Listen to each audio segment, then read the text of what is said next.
சொல்லுங்க சத்தம் அல்லேலூயா. நம்முடைய பிதாவாகிய தேவனாலும் கர்த்தராகிய இயேசு கிறிஸ்துவினாலும் வந்திருக்கிற நம்ம அனைவருக்கும் கிருபையும் சமாதானமும் உண்டாவதாக. ஆமென். எத்தனை பேர் சந்தோஷமா வந்திருக்கிறீங்க? சத்தமா சொல்லுங்க. எத்தனை பேர் ரொம்ப சோகத்தோட ஆலயத்துக்கு வந்தீங்க? சத்தமா சொல்லுங்க. அல்லேலூயா. இருக்கதான் சரியா போல. அதில் என்ன இருக்குது? சோகத்தோடு வந்தோன்னு சொல்லல, ஒன்றும் தப்பு இல்லை. ஆனால் நிறைய பேர் உண்மையிலே சோகத்தோடு வந்தவங்க இன்னைக்கு சந்தோஷமாக வந்திருக்கோம்ட்டு போய் கூட சொல்லியிருப்போமா இருக்கும். நம்பிக்கையோடு சொல்லியிருப்போம், மாறும் அப்படின்னு சொல்லுகிற நம்பிக்கையோடு சொல்லியிருப்போம். ஆண்டவர் நமக்கு நன்மையை செய்து ஆசீர்வதித்து தான் அனுப்புவார். சும்மா வந்திருக்கிறோம். ஆமென் சொல்லுங்க. ஹாஸ்பிட்டல் போனாலே காய்ச்சல் குணமாகி தானே வெளியே வர்றோம். அதே போல தான் அவருடைய சமூகத்துக்கு போகும்போது எவ்வளவு கவலைகள் இருந்தாலும் எவ்வளவு சஞ்சலம் இருந்தாலும் எல்லாத்தையும் மாற்றி தான் நம்மளை வெளியே. அவர் வல்லமை உள்ள தேவன். ஆமென். பயப்படாதீங்க, நம்பிக்கையோடு இருங்க. இந்த நாளிலும் உங்கள் மத்தியில் ஊழியத்தை நிறைவேற்றும்படியாக கர்த்தர் சித்தம் கொண்டார், எங்களையும் கொண்டு வந்தார். அதற்காக ஆண்டவரை ஸ்தோத்தரிக்கிறோம். நான் செய்கிற ஊழியத்தை அருமையான அண்ணன் சொன்னாங்க. திருநெல்வேலி மாவட்டம் வடக்கன்குளம் பகுதியில் ஆண்டவருடைய ஊழியத்தை செய்து கொண்டிருக்கிறோம். நீங்கள் எல்லாரும் எங்களுக்காகவும் ஜெபித்து கொள்ளுங்க. இதோடு சேர்த்து பல இடங்களில் ஆண்டவருடைய ஊழியத்தை, அவருடைய வார்த்தையை பிரசங்கிப்பதன் வழியாக நிறைவேற்றி வருகிறோம். சிறுவர்கள் மத்தியிலேயும் ஊழியத்தை செய்து வருகிறோம். என்னுடைய மனைவி பார்த்துக்கிறாங்க. வாலிபர்கள் மத்தியிலேயும் ஊழியங்கள் நடைபெறுகிறது. இப்படி பல நிலைகளிலே ஆண்டவருடைய வார்த்தையை பிரசங்கித்து வருகிறோம். இயேசுவின் சீஷன் ஊழியங்கள் என்கிற ஊழியத்தை செய்து வருகிறோம். என்னோடு கூட வந்திருக்கிற மெர்லின் பாஸ்டர், அவர் பிடி அப்புறம் எம்டிஹெச் மொத்தம் அதுவே ஒரு 5-6 வருஷத்துக்கு மேலே படித்து இப்போ அவங்க ஒரு ஸ்தாபனத்தினுடைய நிர்வாக இயக்குனராக, தலைவராக ஒரு ஸ்தாபனத்தை ஆண்டவர் அவர்களுக்கு கொடுத்துருக்கிறார். நல்ல நிலமாக நண்பா. நிறைய பேர் தங்களுடைய ஸ்டேட்டஸில் வைக்கிறத பார்த்துருக்குறேன். கீழே நல்ல நிலமாக நண்பான்னு சொல்லிட்டு ஒரு சின்ன தாட் இருக்கும். அவருடைய தாட் எல்லாமே சபைக்கு ரொம்ப உத்வேகத்தை கொடுக்கிறதாக இருக்கும். பல இடங்களில் ஆண்டவர் அவர்களை பயன்படுத்தி வருகிறார். குறிப்பாக சீர்காழி பகுதியில், மயிலாடுதுறை மாவட்டத்தில் அவங்க இயேசுவை அறியாத கிராமங்களை ரீச் பண்ணுறாங்க. நம்ம பயன்படுத்துகிற பரிசுத்த வேதாகமம் தமிழில் மொழிபெயர்க்கப்பட்டது அந்த ஊரில் வச்சு தான், அந்த ஏரியாக்களில் வச்சு தான். தரங்கம்பாடி சீகன்பால் கையா ஊழியம் செய்த இடம். அதே இடத்துல ஆண்டவரை அறியாத ஜனங்களுக்கு ஆண்டவரை அறிவிக்க வேண்டும், கிராமங்கள் சந்திக்கப்பட வேண்டும் என்று சொல்லுகிற ஒரு தாகத்தோட, அவங்களுடைய சொந்த ஊர் கன்னியாகுமரி மாவட்டம், அங்கே இருந்து ஆண்டவர் அந்த பகுதிக்கு கொண்டு போய் ஊழியங்களை நடத்தி கொண்டிருக்கிறார். அவர்களுக்காகவும் ஜெபித்து கொள்ளுங்க. நாங்கள் இணைந்து 2012 வருஷத்துலேருந்தே நாங்கள் நண்பர்கள் இணைந்து செயல்பட்டு கொண்டிருக்கிறோம். அவங்க பல நிலைகளில் நாங்கள் அவங்க ஊழியத்துக்கு போய் அவங்களுக்கு என்ன சொல்கிறது, சப்போர்ட்னா என்ன, ஜெபிக்கிறது, சில கூடுகைகளில் நாங்கள் இணைந்து நடத்துவது, 2 ஊழியங்களை இணைந்து நடத்துவது, இது போல் செய்து வருகிறோம். இப்போ இந்த நல்ல ஐக்கியத்தை தந்த தேவனுக்காக நாங்கள் ஆண்டவரை ஸ்தோத்தரிக்கிறோம். கர்த்தர் நல்லவர். எனக்கு அவர்கிட்ட ரொம்ப பிடிச்ச ஒரு விஷயம் உண்டு. அவர் ஒரு வாடகை வீட்டில் இருந்தார் ஒரு முறை. அந்த டைமில் அவருக்கு உண்டான ஒரு பாரம். எங்கள் ஊரில் ஒரு பாட்டியம்மா ரொம்ப நாளாக ஓலை கூரையில் இருந்தாங்க. கடைசியில் அந்த ஓலை கூரையும் பொழிஞ்சு போய் அதுக்கு மேலே டார்பால் விரித்து தான் அவங்க வாழ்ந்து வந்தாங்க. அந்த பிளாஸ்டிக் டார்பால் விரித்து வாழ்ந்து வந்தாங்க. அந்த டைமில் அந்த பாட்டிக்கு ஒரு வீடு தேவை, அடிக்கடி ஜோம் பண்ண சொல்லுவாங்க. அந்த டைமில் அண்ணனுக்கு ஒரு பெரிய பாரம். என்ன பாரம் தெரியுமா? அவங்க ஊழியத்தில் இருந்து, அதாவது குடில் இல்லைன்னா என்ன குடில், முன்னணையை மாற்றுவோம். முன்னணையில் கிடத்தினார்கள்னு யாரை குறித்து சொல்லியிருக்கு சொல்லுங்க பார்ப்போம். முன்னணையை மாற்றுவோம்னு சொன்னார். கன்னியாகுமரி மாவட்டத்திலலாம் போய் பார்த்தீங்கன்னா கிறிஸ்மஸுக்கு குடில் கட்டுவாங்க. பல லட்சங்கள் கோடிகளை தொடுதுன்னு நினைக்கிறோம். ஒவ்வொரு குடிலும் கோடிகளை தொடுது. பாலப்பள்ளம் அப்படிங்கிற இடத்துல கட்டுற அந்த குடிலெலாம் பல லட்சங்கள் பெறும் போல, கோடிகளை தொடும் போல, இதெல்லாம் நான் பார்த்துருக்குறேன். அதே மாவட்டத்தில் உள்ள மனுஷனுக்கு இப்படி ஒரு பாரம். ஆண்டவர் இப்போ குடில் கேட்டாரா என்ன? அவருக்கு அப்படி ஒரு பாரம். அவருக்கு குடில் கட்டி கொடுத்து ஒரு பொம்மையை கொண்டு உறங்க வைக்க போகிறானோ, இதுக்கு போய் குடில் தேவையா அப்படிங்கிற ஒரு பாரம். அவர் இந்த சிறியரில் ஒருவனுக்கு நீங்கள் எதை செய்தீர்களோ அதை எனக்கே செஞ்சீங்க, எதை செய்யாமல் விட்டீங்களோ எனக்கு தான் அதை செய்யாமல் விட்டீங்கன்னார். அவருக்கு உண்டான அந்த பாரம் ரொம்ப பெருசு, லேஸ்பட்டது கிடையாது. இவங்க முன்னணியை மாற்றுவோம். இன்னைக்கு ஆண்டவர் பரலோகத்தில் விற்றிருக்கிறார்ல, நம்ம மத்தியில் வாசம் பண்ணுகிறார். நம்ம மத்தியில் இருக்காருன்னா இப்போ நம்ம என்ன மாதிரி மேட்டு விரித்து கொடுத்துருக்கோமோ அந்த இடத்துல அவரும் இருக்கார். அவருக்கு பிரச்சனை இல்லை. ஆனால் அவருக்கு உள்ள நிறைய பேரை தேடிக்கிட்டு இருக்குது. நம்ம வழியாக தேடணும். அண்ணன் அந்த பாட்டிக்கு வீடை நம்ம கட்டி கொடுப்போம் அப்படின்னு சொல்லி ஒரு பட்ஜெட்டில், அதுக்காக பிரயாசங்கள் நிறைய உண்டு, நிறைய பேருடைய விமர்சனங்கள் உண்டு. எல்லாத்தையும் கடந்து அவங்க அந்த ஊழியத்தை செய்துக்கிட்டு இருக்கிறாங்க. அந்த பாட்டிக்கு ஒரு வீட்டை கட்டி கொடுத்தாங்க. இப்போ கூட கௌசல்யாங்கிற ஒரு பொண்ணுக்காக, அந்த கால் நடக்க முடியாது, அந்த பொண்ணுக்காக கால் நடக்க முடியாது, சின்ன குழந்தைய வச்சுட்டு வீடு வீடாக ஒவ்வொரு இடமா ஷிஃப்ட் ஆகி வாழ வேண்டிய நிலைமை. அந்த டைமில் இப்போ வீடே இல்லைங்கிற அந்த நிலைமையில் அந்த பொண்ணுக்காக ஒரு லேண்டு, ஒரு சின்ன ஒரு லேண்டு ஒன்று பார்த்து, ஒரு வீடு கட்டக்கூடிய அளவுக்கு லேண்டு பார்த்து அவங்களுக்கு வீடு கட்டி கொடுக்கணுங்கிற பாரத்தோடு அதையும் செய்து வராங்க. சர்ச் மினிஸ்ட்ரி இருக்குது, பல திருச்சபைகளையும் ஆண்டவர் கொடுத்துருக்காரு. இதோடு இந்த பணியும் செய்து வர்றாங்க. எனக்கு ரொம்ப பிடிச்ச ஒரு ஊழியம், பிடிச்ச ஒரு ஊழியக்காரர். இந்த மாய்மாலம் இதுக்கெல்லாம் இடமே கொடுக்க போகிறது கிடையாது. ரொம்ப யதார்த்தமாக பழகக்கூடிய ஒரு அன்பான அன்னை. இப்படிப்பட்ட மனிதர்களை எங்கள் வாழ்க்கையில் தந்த தேவனுக்கு ஸ்தோத்திரம். அவங்க ஊழியத்துக்காக ஜெபித்து கொள்ளுங்க. அவங்களுடைய திட்டம் ரொம்ப பெரியது, ரொம்ப ரொம்ப பட்ஜெட் உள்ள ஒரு பெரிய திட்டம். நம்ம ஜெபத்தால் தாங்குவோம். ஆமேன்னு சொல்லுங்கள். அவருடைய எல்லா பிரயாசங்களுக்காகவும் நீங்கள் உங்களுடைய ஜெபத்தில் நினைப்பு வரும்போதெல்லாம் ஜெபிச்சுக்கோங்க. ஆண்டவர் நல்லவர். கூட வந்திருக்கிற அண்ணன் அவர் பிஸ்னஸ் பண்ணுறாரு. அவருக்கு நேரம் கிடைக்கும் போதெல்லாம் கூட்டிகிட்டு வந்துடுவேன். என்ன ஏன் அப்படின்னா, இங்கே கொடைக்கானல் வரணும். முந்தின நாள் எனக்கு ஒரு முழு இரவு ஜெபம் இருந்து, அதை முடிச்சுட்டு நான் வண்டி ஓட்டிக்கிடுவேனான்னு எனக்கே தெரில. அதனால் அவர்கிட்ட சொன்னேன், முன்னாடியே சொல்லிட்டேன், ஊழியருக்கு என்னது இருந்தாலும் ஒதுக்கி வச்சிருக்கேன், எனக்கு வண்டி ஓட்டணும் அப்படின்ட்டு.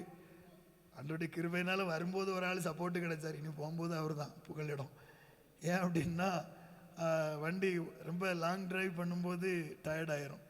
அதனால் அவங்களையும் கூப்பிடுவேன். இப்படி எங்கே ஊழியத்துக்கு போனாலும் கூப்பிடுவேன், வந்துடுவாங்க. ஆண்டவருக்கு ஸ்தோத்திரம் உண்டாகட்டும். அவங்களுக்கும் ஒரு மனைவியும் 2 பிள்ளைகளும் இருக்காங்க. அவங்களுக்காகவும் நீங்கள் ஜெபம் பண்ணிக்கோங்க. அண்ணனுக்கு மனைவி அப்புறம் ஒரு பையன் இருக்கிறான். எனக்கும் மனைவியும் 2 பிள்ளைகளும் இருக்கிறாங்க. அண்ணன் சொல்லிட்டாங்க. எங்களுக்காக நீங்கள் ஜெபித்து கொள்ளுங்க. இதுதான் எங்களை பற்றியது. ஏன் நான் முதல்ல இதை டீட்டெயிலாக சொல்லியிருந்தோம்னா, ஒரு கன்வென்ஷனில் போய் இப்படி தான் பிரசங்கம் பண்ணி முடித்தேன். 1.5 மணி நேரம் பேசியிருக்கேன். ஒரு பாட்டி கடைசியில் வந்தாவ ஐயா உனக்கு எந்த ஊர் அப்படின்னாவ. என்ன கேட்டாங்க, நான் சொல்ல மறந்துட்டேன். உடனே என்கிட்ட கேட்குறாங்க, உனக்கு எந்த ஊரியா அப்படின்னாங்க. எனக்கு இப்படி ஊர் யார் மோவன் இதெல்லாம் தேவையான்னு நினச்சேன், எல்லாம் சொன்னேன். அத்தானே பார்த்தேன், உன்னை 1.5 மணி நேரமாக நீ பிரசங்கம் பண்ண யாராக இருக்குமே, எந்த ஊராக இருக்கும், 1.5 மணி நேரம் அதான் யோசிச்சுட்டே இருந்திருக்கேன் போ அப்படின்னாவ. உடனே பேர் வருத்தமாக இருந்து, 1.5 மணி நேரம் உயிரை கொடுத்து பேசியிருக்கோம், இங்கே இவங்க சிம்பிளாக சொல்லி பிடிச்சிட்டு போயிட்டாவ. நீ யாருன்னு இப்படி யாரும் யோசிச்சுட்டு இருந்துடக்கூடாது. பார்த்தீங்களா, உங்கள் சர்ச்சுக்கு ஒரு 2 மணி நேரம் வந்திருக்கேன்னு நினைக்கேன். அதனால் எங்கேயோ பார்த்த மாதிரியே இருக்குன்னு நினச்சிக்கிட்டு இருந்தீங்கன்னா பார்த்துருப்பேலாம் இருக்கும். வந்திருக்கேன். இப்போது ஆண்டவருடைய வார்த்தையை நாம் தியானிக்க போகிறோம். சரி, நம்மெல்லாம் யார் சொல்லுங்க பார்ப்போம். நம்மெல்லாம் யார்? ஆளுக்கு ஒரு பதில் சொல்கிறீங்களா? சரி, நான் சத்தமாக சொல்லுங்க. நம்மெல்லாம் யார்? இயேசுவின் போர் சேவகர்கள். ரைட்டு. வேற என்னெல்லாம்? நீங்கள் யார்? நீங்கள் யார்? இது இன்னைக்கு மெசேஜே தான். நீங்கள் யார்?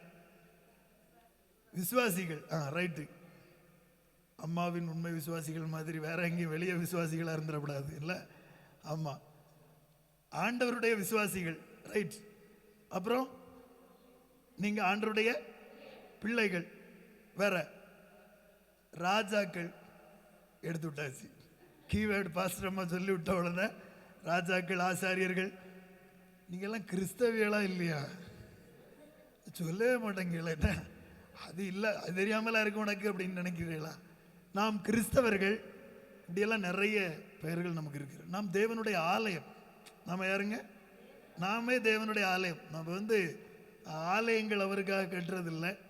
ஏன்னா ஆல்ரெடி அவரே தனக்கு தேவையானதை கட்டிட்டார். நம்ம தான் அது. ஆமேன்னு சொல்லுங்க. நாம் ஆலயங்கள் தேவனுக்காக எழுப்புவதில்லை. ஏன் எழுப்புவதில்லைன்னா, அவர் கைகளினால் கட்டப்பட்ட ஆலயத்தில் வாசம் பண்ணுறதில்லை. அவரே ஒரு ஆலயத்தை ப்ரொடக்ட் பண்ணி அப்படியே அனுப்பி விட்ருக்காரு. நம்ம தான் அது. நமக்குள்ளே அவர் வாழுகிறார். ஆமேன். இது பில்டிங், சர்ச் பில்டிங். இது நம்ம அவர் நினையாமல் இருக்க நம்ம கட்டினது கிடையாது. நம்ம நினையாமல் இருந்து அவரை ஆராதிக்கிறதுக்கு. ஆமேன்னு சொல்லுங்க. அவருக்கு கட்டணும்னா எப்படி கட்டணும் தெரியுமா? கூரை எங்கே இருக்கணும் தெரியுமா? வானம் என்னுடைய சிங்காசனம், ஏகதேசம் வானத்துக்கு மேலே போட்டு அவருக்கு கட்டினேன்னு சொல்லிக்காங்க. அவருக்கெல்லாம் கட்ட முடியாது. அவருக்கு ஒரு வாசஸ்தலத்தை ஏற்படுத்துகிறேன், அவர் தங்கிறதுக்கு, வாரதுக்கு, போகிறதுக்கு. அப்படி இல்லை. அது சர்ச் அப்படிங்கிறது மக்கள் கூடுகிற இடம். ஆண்டவர் சொன்னார், எங்கே 2-3 பேர் இருக்கீங்களும் அவங்க மத்தியில் நான் என்ன செய்கிறேன்? வாசம் பண்ணுறேன்னார். நம்ம மத்தியில் அவர் இருக்கிறார். நமக்கு பைபிள் நிறைய பெயர்களை கொடுத்துருக்கு. இந்த பெயர்களுக்கெல்லாம் ஒரு ஆசீர்வாதம் இருக்குது. கிறிஸ்தவன் அப்படின்னா அதுக்கு ஒரு பெரிய ஆசீர்வாதத்தை பைபிள் சொல்லியிருக்கார். தேவனுடைய ஆலயம் அப்படின்னா அதுக்கு ஒரு ஆசீர்வாதம் இருக்குது. இருக்கா இல்லையா? சொல்லுங்க பார்ப்போம். இல்லை பொழுங்க, தேவனுடைய ஆலயத்துக்கு ஒரு ஆசீர்வாதம் இருக்குது. என்ன ஆசீர்வாதம் தெரியுமா? ஒருவன் தேவனுடைய ஆலயத்தை கெடுத்தால் அவனை தேவன் ரொம்ப நாளாக மேலே கை வைக்கணும்னு ஒருத்தன் நினச்சிக்கிட்டு இருக்கான். அவன் கையை வாங்கி போட்டுருவார். அந்த மாதிரி நினச்சிக்கிட்டு இருக்கீங்களா? அப்படி கிடையாது. புரிஞ்சா? நான் ஒரு ஃபாஸ்டிங் ப்ரேயருக்கு போயிருந்தேன். செப குறிப்பு கொடுத்துக்கிட்டே இருந்தேன். எனக்கு என்னமோ அன்னைக்கு தோணுச்சு, சத்துருக்களை எல்லாம் மன்னிச்சு ஜெபம் பண்ண வைக்கணும் இவங்களை அப்படின்னு சொல்லி தோணுச்சு. ஃபாஸ்டிங் ப்ரேயரில் நம்ம உபவாசிக்கிறோம், ஜெபிக்கிறோம், நம்மளை கொஞ்சம் தற்பரிசோதனை செய்யணும். அந்த ஜெப குறிப்பை நடத்துறதுக்கு நான் என்ன தெரியுமா சொன்னேன்? நம்ம இப்போ சத்துருக்களுக்காக ஜெபிக்க போகிறோம் அப்படின்னு. என்ன சொன்னேன்? யாருக்காண்டி ஜெபம் பண்ணணும்? சத்துருக்களுக்காக ஜெபம் பண்ண போகிறோம்னு சொல்லி சொன்னேன். நம்ம ஊரில் நம்மளை பகைச்சவங்க இருந்திருப்பாங்க. விளக்கம் கொடுக்கணும்ல ஜெப குறிப்பை சொல்கிறதுக்கு முன்னாடி. இவங்களெல்லாம் மன்னிச்சு ஜெபம் பண்ண போகிறோம்னு சொல்லணுங்கிறது தான் என்னுடைய தாட்டு. நான் தொடங்க தான் செஞ்சேன். தொடங்கிட்டு சொல்லுவோம்ல, ஆவியில் ஏவப்படுகிற ஒருத்தர் ஜெபம் பண்ணுங்கன்னு. நான் சொல்லக்கு முன்னாடியே ஒரு ஆள் ஏவப்பட்டாவ, ஒரு பாட்டி. அப்போ பரவாயில்ல, கொஞ்சம் வேகமாக இருக்காவ, புரிஞ்சிட்டு போல, ரொம்ப விளக்க வேண்டிய அவசியம் இல்லை, வளவளன்ட்டு டக்குன்னு ஜெபம் பண்ணிட்டாங்க. ஜெபம் பண்ணுதாங்க. எப்படி ஜெபம் பண்ணுறாங்கன்னு நினைக்கிறீங்க? ஆண்டவரே சோத்திரம் சோத்திரம் சோத்திரம்னு தொடங்கிட்டாவ. நமக்கு வேலை மிச்சம்னு நினச்சிக்கிட்டு என் பாட்டுக்கு அமைதியாக இருந்தேன். சோத்திரம் சோத்திரம் சோத்திரம். நேற்று கேட்ட தள்ளிட்டான் ஆண்டவரே. நேற்று என் புருஷன் நெஞ்சில் கையை வச்சு கீழே தள்ளிட்டான், அவன் இருக்கணுமா? உடனே என்ன, நான் ஃபாஸ்டிங் ப்ரேயர் நடத்த போயிருக்கேன், பாஸ்டர் வேற வரல இன்னைக்கு. என்ன நடத்த போச்சுன்னாரு. எனக்கு கொஞ்ச நேரத்தில் வேத்து கூட்டிட்டு, ஏதோ உள்ளூர் தகராறு ஒன்று இருக்குது. இப்போ பிரச்சனை என்னன்னா, நெஞ்சில் கை வச்சு தள்ளினவன் உள்ளே இருக்கானா வெளியே இருக்கானான்னு தெரில. சர்ச்சுக்குள்ளே அவனும் இருந்தாம்னா இன்னைக்கு முடிஞ்சு, பாஸ்டர் செத்தாம்னு நினச்சேன். அதுக்கு பிறகு நல்ல வேளை அவர் வரலன்னு நினைக்கேன். ஏன்னா முடிஞ்ச பிறகு எந்த தகராறும் வரல. இந்த பாட்டி என்ன நினச்சிட்டு, அவன் கை இருக்கணுமான்னு கேட்காவ. யாருக்கிட்ட ரெக்வஸ்ட் எங்கே வைக்காங்கன்னு நினைக்கிறீங்க? அவன் கை இருக்கணுமா ஆண்டவரே? நிறைய பேர் ஒருவன் தேவனுடைய ஆலயத்தை கெடுத்தால் அவனை தேவன் கெடுப்பார் அப்படிங்கிறத எப்படியெல்லாம் புரிஞ்சுக்கிறோம்ல. அவர் என்ன ஒருத்தன் தொட முடியாது. உண்மைதான், வியாதி உங்களை தொட முடியாதுன்னு சொல்லுங்க. ஆமேன். இந்த உடம்பு இருக்குல்ல, இந்த உடம்பை ஆரோக்கியமாக கர்த்தர் வைப்பார். ஆமேன்னு சொல்லுங்க. தேவன் நல்ல சுகத்தை தருவார்னு நம்புங்க. ஏன்னா இது நான் மட்டும் வாழ்கிற இடம் கிடையாது. தெய்வம் எனக்குள்ள வாசம் பண்ணுகிறார். ஆமேன். அவர் வாசம் பண்ணுகிற இந்த ஆலயத்துக்குள்ள வியாதி அவர் அனுமதிக்க மாட்டார். யாராவது வியாதியை குறித்த மனக்கலக்கத்தோட எனக்கு அது இருக்குமோ இது இருக்குமோ அப்படிலாம் நினைக்காங்க. ஆசீர்வாதமான நினைவுகள் உங்களை ஆட்கொள்ளட்டும். அதுதாங்க விசுவாசம், அதுதான் நம்பிக்கை. இதுக்குள்ள தெய்வம் இருக்கிறார். இதை ஒரு கேன்சர் அழிக்க முடியாது, இதை ஒரு நோய் அழிக்க முடியாது. நான் அனுமதிக்கல. ஏன்னா வாசற்படியில் நின்று தட்டுகிறேன்னு சொல்லி சொன்னார்ல, ஒருத்தன் கதவை திறக்கணும்னு சொன்னார். இந்த உடம்புக்குள்ள திறந்து தேவையில்லாத அசுத்தங்களை திறந்து அனுமதிக்காம ஆண்டவரை அனுமதிங்க. ஆமேன்னு சொல்லுங்க. What you permit on earth will be permitted in heaven. அதுக்கு அர்த்தம் என்ன நினைக்கிறீங்க? நீங்கள் பூமியில் எதை கட்டுகிறீர்களோ அது பரலோகத்திலும் கட்டப்பட்டிருக்கும். நீங்கள் பூமியில் எதை கட்டவிழ்க்கிறீர்களோ, ஆமென், நீங்கள் எதை தடுத்து நிறுத்துறீங்க, எதை உள்ளே விடுறீங்க அப்படிங்கிறதுல கவனமாக இருக்கணும். இந்த உடம்புக்குள்ள இயேசுவுக்கு மட்டும்தான் அனுமதின்னு சொல்லுங்க. அவர் வரும்போது என்ன நடக்கும்னா, நானே உனக்கு ஜீவனும் தீர்க்காயுசும் ஆனவர்னு சொன்னவர் உள்ள வரும்போது வாழ்வு உண்டாகும், சுகம் உண்டாகும், ஆரோக்கியம் உண்டாகும், பலன் உண்டாகும். தைரியமா இருங்க. ஆமென் சொல்லுங்க. அது ஆலயம்னா அதுக்கு ஒரு ஆசீர்வாதம் இருக்கு. கிறிஸ்தவன் அப்படின்னாலும் ஒரு ஆசீர்வாதம் இருக்கு. என்ன? ஒருவன் கிறிஸ்துவுக்குள் இருந்தால் எப்படி இருக்கிறான்? நீங்க கிறிஸ்தவனா கிறிஸ்துவுக்குள்ள வாழும்போது நீங்கள் புது சிருஷ்டி. எல்லாரும் சொல்லுங்க, நீங்க யாருங்க? புது சிருஷ்டி. புது பலன் இருக்கும், புது நம்பிக்கை இருக்கும், எல்லாம் ஃப்ரெஷ்ஷாக இருக்கும். ஒவ்வொரு பேருக்கும் ஒரு ஆசீர்வாதம் இருக்கு. ஆசாரியன், அவங்களுக்கும் ஆசீர்வாதம் பைபிள் சொல்லியிருக்கு. ராஜாக்கள்னு சொன்னீங்க, அதுக்கும் ஆசீர்வாதம் உண்டு. போர் சேவகர்கள் சொன்னீங்க, அதுக்கும் சில ஆசீர்வாதங்களை தேவன் வச்சிருக்கிறார். இன்னைக்கும் ஒரு ஒரு ஒரு ஒரு பதவி நமக்கு கொடுக்கப்பட்டிருக்கிறது. பதவி அப்படிங்கிறத விட இந்த பேர் எல்லாம் ஒரு பொறுப்பு. எல்லாரும் சொல்லுங்க. ஆலயம் அப்படிங்கிறது பதவி கிடையாது, ஒரு பொறுப்பு. சொல்லுங்க, இது என்னங்க? இந்த சில இடங்கள்ல பார்த்துருக்கீங்களா, சர்ச்சில் எனக்கு பொறுப்பே கொடுக்க மாட்டேங்க. அவ என்ன கொடுக்க மாட்டேங்கிறாவ? இங்கே பெருசாக இருக்குமான்னு தெரியல. மெயின்லைன் சர்ச்சஸ் வந்து மெயின்லைன் சர்ச் தான் போகிறோம். அங்கே ஒரு பெரிய பிரச்சனை என்ன தெரியுமா? பொறுப்பு. என்ன என்ன பிரச்சனை? யார் செக்ரட்டரி, யார் அந்தரட்ரி, இந்த இது எல்லாத்தையும் ஏகப்பட்ட பிரச்சனையே. பொறுப்புகளுக்கு ஏகப்பட்ட அடி, ஏகப்பட்ட போட்டி. பொறுப்புன்னா என்ன நினைக்காங்க தெரியுமா? இந்த ஓட்டு கிடைக்கே தான் பொறுப்புன்னு நினைக்கிறாங்க. நான் நிறைய திருச்சபைகளில் பார்க்குறேன். இதுதான் பொறுப்பு. பொறுப்பு ஆல்ரெடி உங்களுக்கு கர்த்தர் தந்துட்டார். என்ன பொறுப்பு தெரியுமா? நீ தேவனுடைய ஆலயம் பொறுப்புள்ளவனாயிரு. அல்லேலூயா சொல்லுங்க.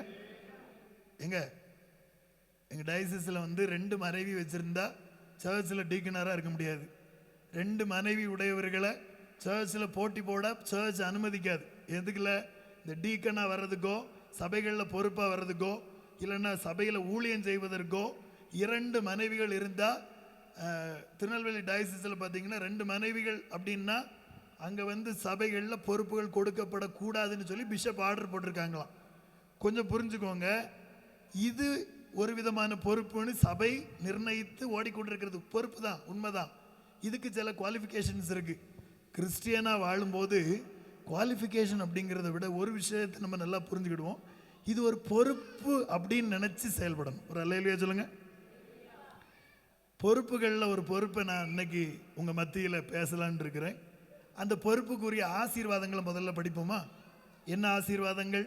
நீதிமொழிகளின் புஸ்தகம் 10வது அதிகாரம். நீதிமொழிகள் 10வது அதிகாரம் 3வது வசனத்தை வாசிப்போம்.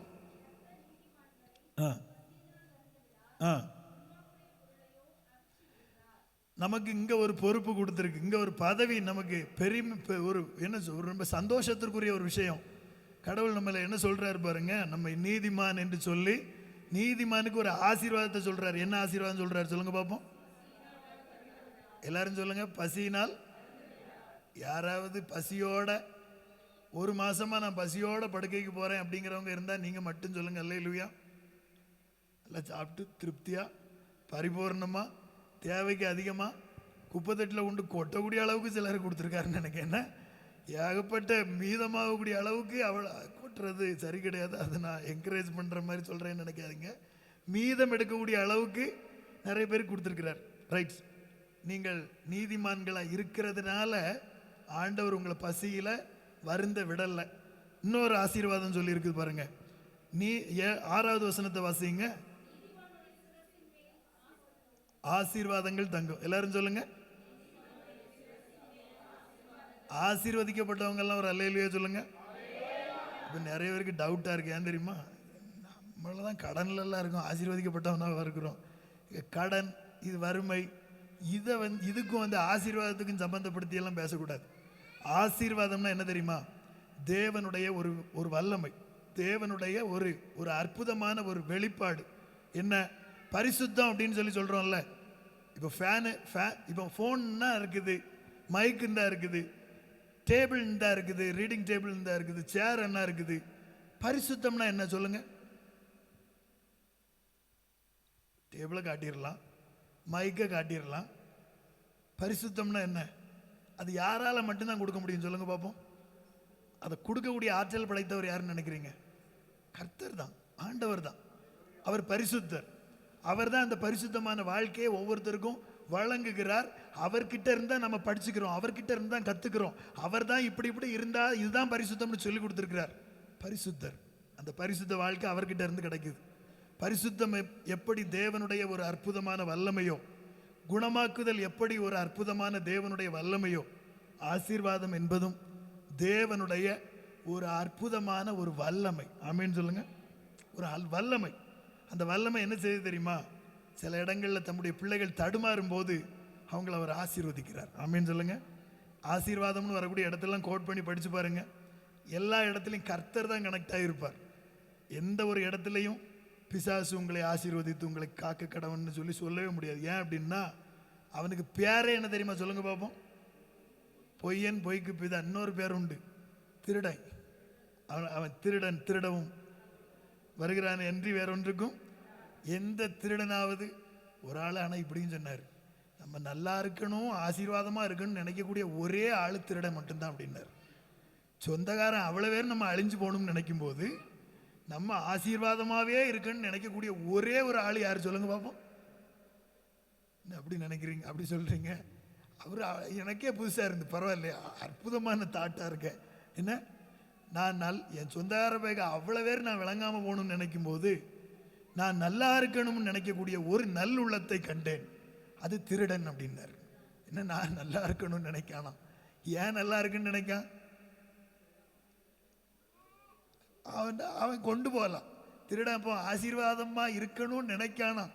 எதுக்கு கொண்டு போகிறதுக்கு? ஆக்சுவலாக அவன் நல்லா இருந்தால் நான் நல்லா இருக்கலாம்னு நினைக்க என்ன, நம்ம கொண்டு போயிடலாம். திருடனுடைய வேலை என்ன? கொல்றது, அழிக்கிறது, இல்லாமல் ஆக்கிறது. பிசாசு ஒன்று பண்ணுவான், என்ன தெரியுமா? நம்மளை ஜீரோவாக்கிடுறோம், மொத்தமாக இல்லாமல் ஆக்கிடுவோம். ஆனால் சிலருக்கு கிறிஸ்தவத்தில் ஒரு சின்ன சாபக்கேடு ஒன்று என்ன தெரியுமா? சிலர்கிட்ட எடுத்துக்கிட்ட அவனை இல்லாமல் ஆக்கி விட்டுறான், ஆசீர்வாதத்தை இழக்க வைக்கிறான். நிறைய பேருக்கு கொடுத்து ஆசீர்வாதத்தை இழக்க வைக்கிறான். புரிஞ்சவங்களுக்கு புரியலைன்னா இதுக்கு விளக்கம் கொடுக்கணுமா? சிலருடைய ஆசீர்வாதம் கெட்டு போனதுக்கு ஒரு காரணம் என்ன தெரியுமா? நிறைய பொருள் வந்ததுனால. நிறைய பொருள். ஆசீர்வாதம் என்பது சக்தி. அது எப்படி செயல்படுது தெரியுமா? ₹1 இருந்தாலும் குறைவில்லையேன்னு பாட வைக்கும். ஆமென் சொல்லுங்க. ₹1 இருந்தாலும் அந்த வல்லமை என்ன தெரியுமா செய்யும்? சூப்பராக நம்மளை நடத்தும். ஆமென் சொல்லுங்க. பாக்கெட்டில் எதுவும் இருக்காது, பேங்க் பேலன்ஸில் எதுவும் இருக்காது. அது ₹2000 உங்களுக்கு கொடுக்கும், ₹1,00,000 உங்கள் பேங்க் அக்கௌண்ட்டுக்கு கொண்டு சேர்க்கும். அப்படிங்கிறது இல்லை. உங்கள் பேங்க் பேலன்ஸில் இருக்கிற உங்களுடையது எதுவோ அதை சூப்பரான வேலை உங்களுக்காக பயன்படுத்த வைக்கும் தேவனுடைய வல்லமை. அதுதான் ஆசீர்வாதம். ஆமென் சொல்லுங்க. பைபிள் என்ன தெரியுமா சொல்லுது? கர்த்தர் நீதிமான்களை பசியினால் வருந்த விடார், அவனுக்கு மேலே ஆசீர்வாதத்தை தங்க பண்ணுவாராம். ₹1 இருந்தாலும் நீங்கள் கோடீஸ்வரன் தான். ஏன்னா ₹1 வச்சுக்கிட்டு உலகம் எதெல்லாம் செய்ய முடியாதோ அதெல்லாம் நம்ம நடத்திக்கிட்டே இருப்போம். இல்லையா? உண்டா இல்லையா? செய்கிறோம் இல்லை? ஒன்றுமே இல்லை. மிக பெரிய பெரிய கோடீஸ்வரர்களுக்கும் இல்லாத மன அமைதியை ₹10 வச்சுக்கிட்டு இருக்கிற நமக்கு கொடுத்துருப்பார். சந்தோஷமாக இருப்போம் இல்லை? அவன் ₹2 கோடி பேங்கில் போட்டுட்டு என்ன செய்யுதுன்னு ஒன்றும் தெரில. இனி இந்த ஆலை இடிக்கணும், பெருசாக கட்டணும், இனி 2-3 பேங்க் அக்கௌண்ட் தொடங்கணும், இனி நிலம் வாங்கினா எவன் பேரில் வாங்கினே தெரியலேன்னு அவனுக்கு ஒரு கவலை. என்ன கவலை? என்ன, இன்கம் டேக்ஸ் ப்ராப்ளம் வந்துடும் சொல்லி. இன்னும் சிலருக்கெல்லாம், அதாவது ஒரு குறிப்பிட்ட இடத்துல போய் நான் இப்படி சொல்கிறேன், அண்ணே எங்களுக்கு ட்ரஸ்ட் வழியாக நாங்கள் செலவழிக்கும் போது உங்களுக்கு செக்கு தான் கொடுக்க முடியும் அப்படிங்கிறோம். அவர் சொல்கிறாரு, எனக்கு நிறைய வருது பிரதர், அதனால் நீங்கள் எனக்கு இப்படி தர முடியாது. அது அவருக்கும் சஞ்சலமாக இருக்குது, என்ன செய்யன்னு சொல்லி தெரில. சிலருக்கெல்லாம் நிறைய வரதே கஷ்டமாக இருக்குது. அப்போது ஒரு விஷயத்தை புரிஞ்சுக்கிடுவோம், நிறைய பேர் பாதுகாக்க பிரயாசப்பட வேண்டியது இருக்குது. என்ன பண்ணன்னு தெரியலையே. ஒருத்தனுக்கு ஒரு கவலை வந்துச்சு பற்றியெல்லாம். எப்படிப்பட்ட கவலைன்னு நினைக்கிறீங்க?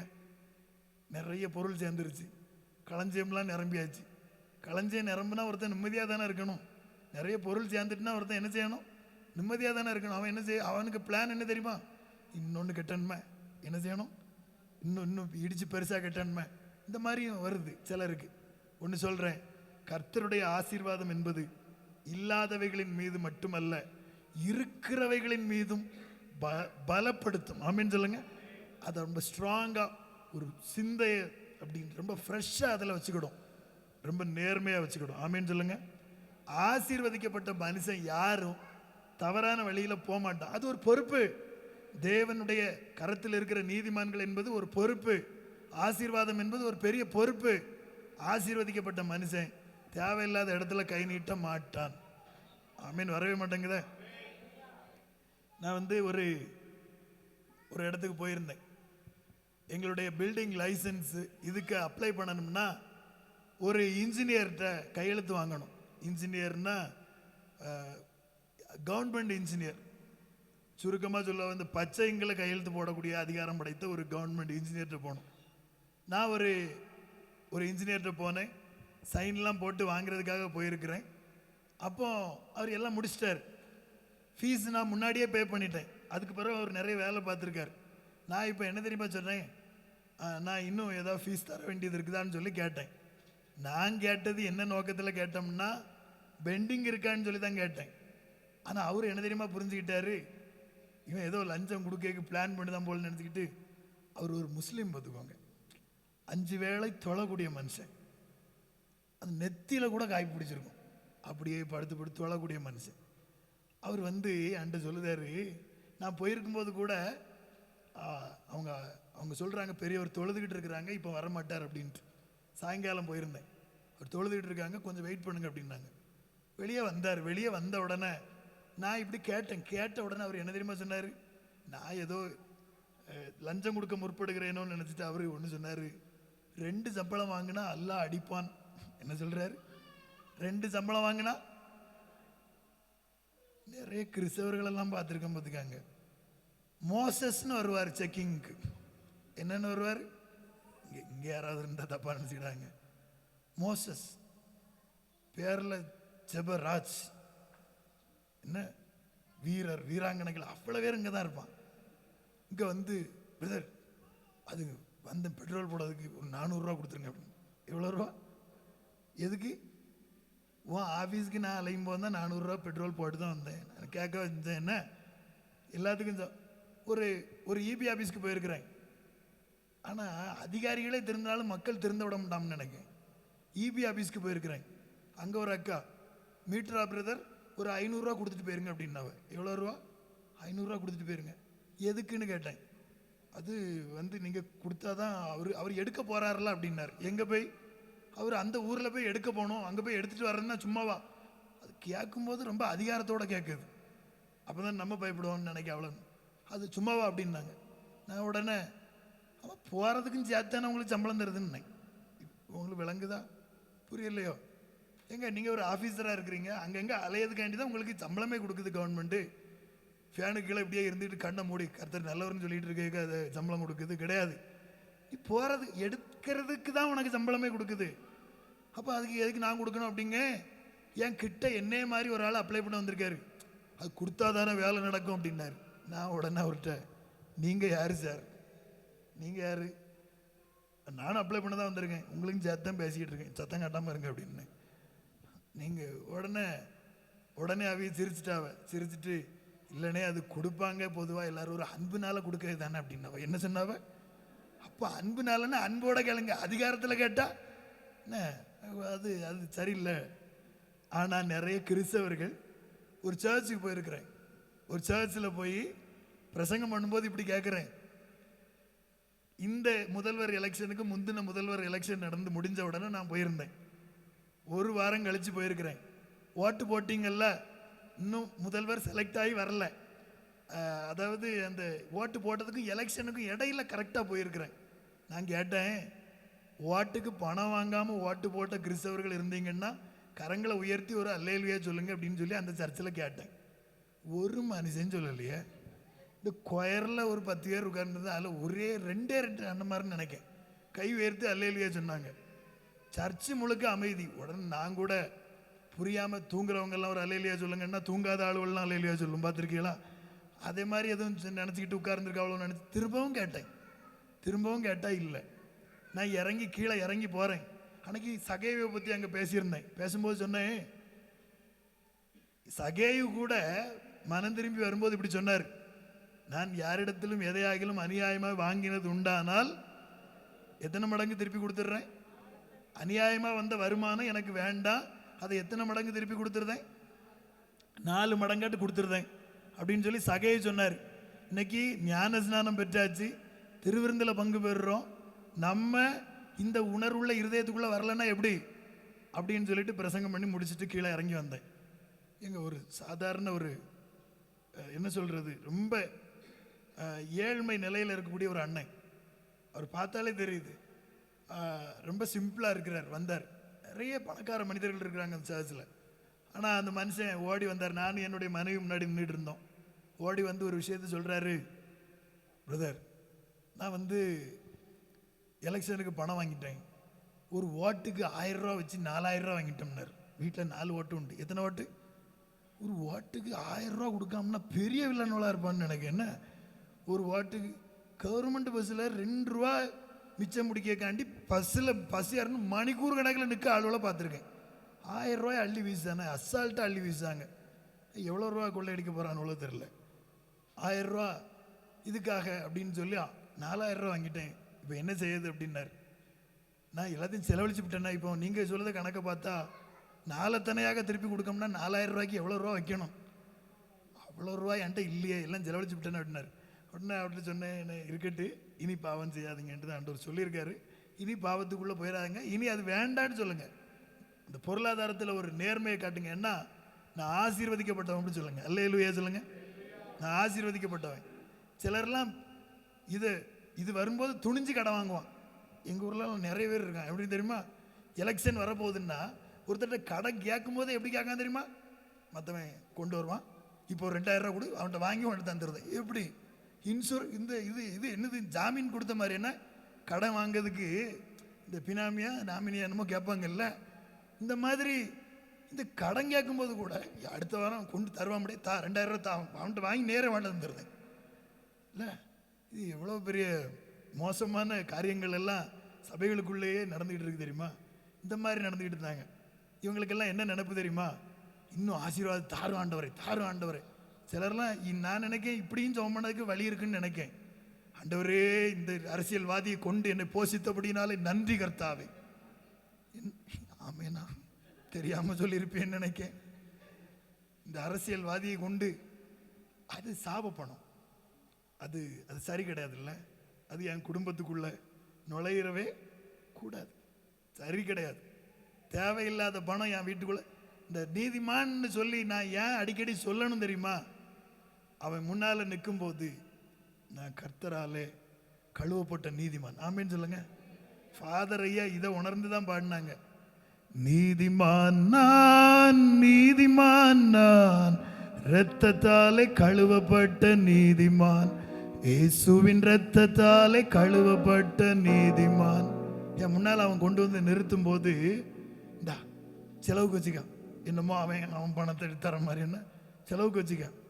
அந்த நேரத்தில் நீதிமான் சொல்லுவான், பனை மரம் போல் நான் செழித்தோங்குவேன், கேதுரு மரம் போல் வளர்ந்திடுவேன்.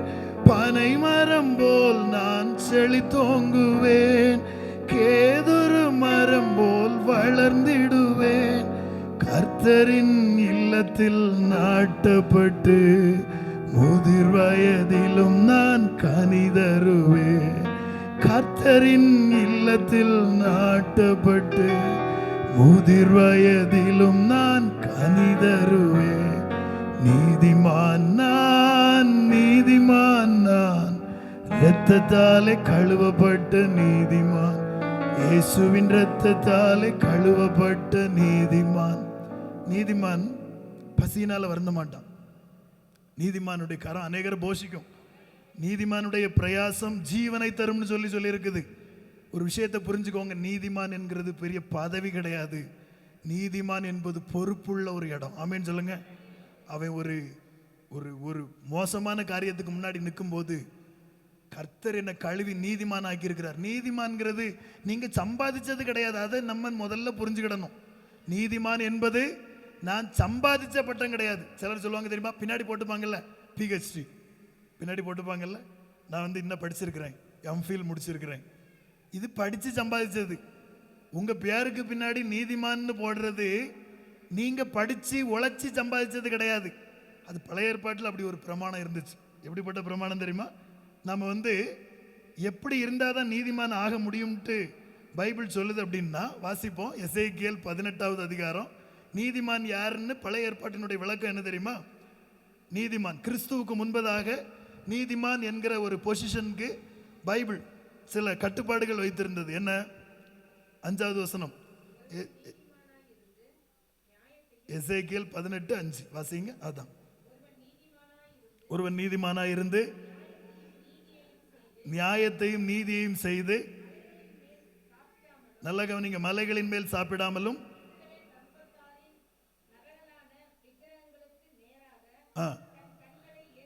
தன் கண்களை ஏறெடுக்காமலும் தன் அயலானுடைய மனைவியை தீட்டுப்படுத்தாமலும் ஒருவனையும் ஒடுக்காமலும் கொள்ளையிடாமலும் இருந்து திரும்ப கொடுத்து பசித்தவனுக்கு ரைட் வாசிங்க. வஸ்திரம் இல்லாதவனுக்கு வஸ்திரம் தரிப்பித்து வட்டிக்கு கொடாமலும் போலீஸை வாங்காமலும்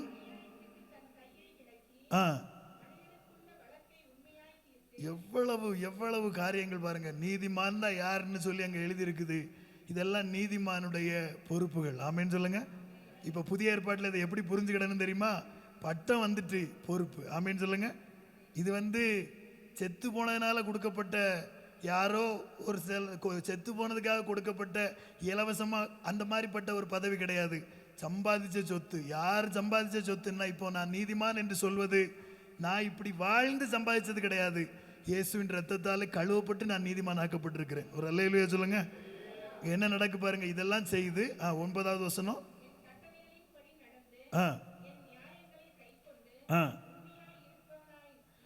இருப்பானாகில் அவனே நீதிமான்.